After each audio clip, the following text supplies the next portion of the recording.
মেয়েরা চায় একটু মায়া, একটু ভালোবাসা, একটু সম্মান।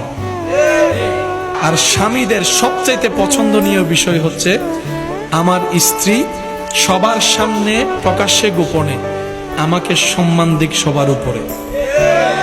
আমার কথায় হাঁ কে হাঁ বলবে, না কে না বলবে। হ্যাঁ, আমি যদি কোনো একটা ভুল পরামর্শ দিয়ে থাকি আমাকে আলাদাভাবে বলুক, কিন্তু সবার সামনে এমন ভাবে প্রেজেন্ট করবে আমার স্বামী হাঁ বললে আমি হাঁ, আমার স্বামী না বললে না। পুরুষ মানুষ সম্মান শ্রদ্ধা পেলে অন্তর খুশি হয়ে যায়। এই দুইটা জায়গায় যদি আমরা একটু কাজ করতে পারি, ডিভোর্সের হার দিন দিন।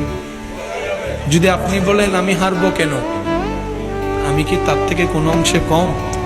আমি বলবো ভাইয়া বোন, আপনারা তো প্রতিযোগিতার মাঠে নামেন নাই, আপনারা তো সংসারের জীবনে আছেন। আপনি তো প্রতিযোগিতায় থাকলে দুইজন থাকতো, একজন মেরে ফেললে আরেকজন জিতে যেত, খেলা শেষ। কিন্তু এই খেলা শেষ নাই।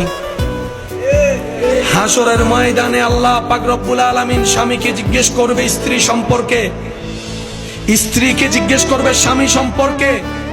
সেদিন স্বামীর পক্ষে স্ত্রীর ভালো রায়, স্ত্রীর পক্ষে স্বামীর একটা ভালো রায় সারা জীবনের গুনাহ মাফ করে জান্নাতের রাস্তা পর্যন্ত পৌঁছায় দিতে পারে।